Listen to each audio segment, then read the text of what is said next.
Hello everyone, my name is Leslie. Welcome back to my channel. This is a series of frugal thoughts, and the frugal thought I wanted to share with you today.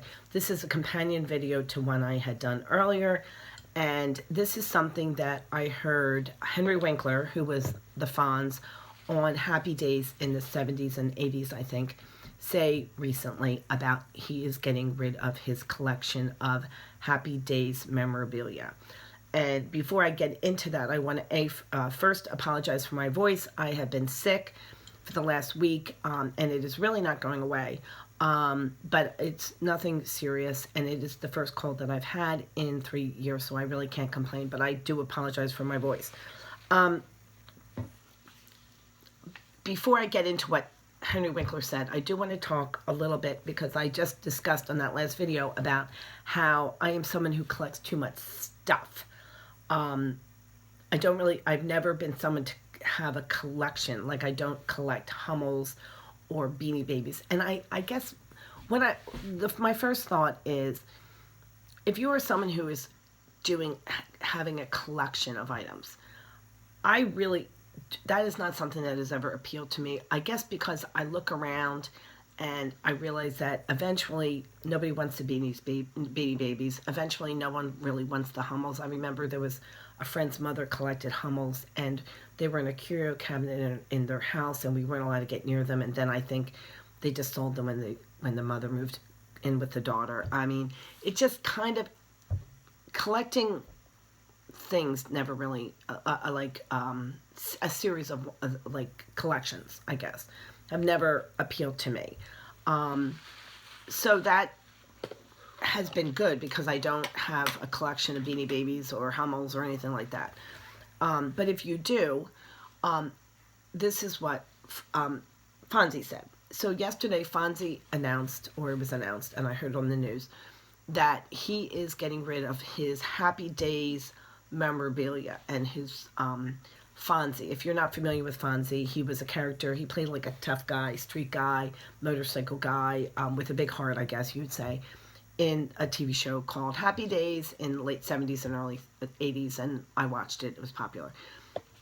And he said, which is when he said this, I jumped up, and I need a shot in the arm periodically to help me push through and get rid of items in my house. In the last video I said I'm going through things now for my children and their little baby item, not baby, well, yeah, some baby, but like, even I was going through and I found 2 pairs of Thomas the Tank Engine shirts that were so cute, and I remember my one son used to wear them, but he doesn't want them. And I remember he wore them, but I don't need to keep the shirts to keep that memory. I have been snapping photos with my phone that I used to not do.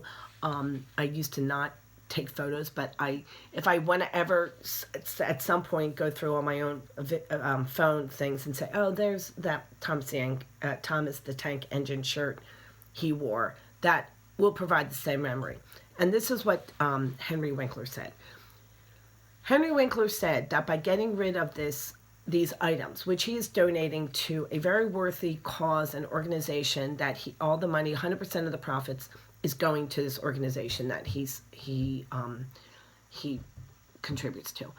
He said, and it's not an exact quote, but he said that getting rid of those items does not in any way diminish the value of the experiences he had while he was making those memories or living through that time during which he got those items. And when he said that, a light bulb went off. It was another shot in my arm, because what I think happens is the Thomas the Tank Engine shirt, if I get rid of that shirt, I might think to myself, oh no, like, he was a baby and now he's not a baby, and oh, I want these memories. But getting rid of the shirt doesn't change the fact that I still have those memories of him being a baby. And so it really was like a shot in my arm. I need these shots in the arms periodically to help me push through getting rid of things, because as I explained in my last video, it has been hard for me to get rid of a lot of things. And but the last 4 years it's been 4 years and I'm still doing it. I've been on a roll. I say that I do have a large home, but and you tend to fill up your home. But I was talking to a friend yesterday, and she was telling me about her. She told me she had 20 vases in her closet. I said, get rid of 18 of them. You never need 20 vases. The minimalists say, and I believe this is true, that you can the minimalists are Joshua Milburn and Ryan Nicodemus, I think is their names. I highly recommend their podcast and their books and their movies. They are wonderful.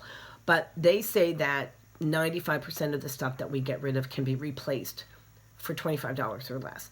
And yeah, you can replace a vase. She said, oh yeah, you can replace. She laughed. She said, oh, you can replace these vases at this local store for $1 each. I said, well, then get rid of the 18 vases. She said, I can't even close my cabinets because I have so many vases. And I said, Anne, why are you telling me this? Like, get rid of the vases. But everyone has something in their house that they need to get rid of. And then she told me about her piano chair. She said, I keep all the sheet music in the piano chair.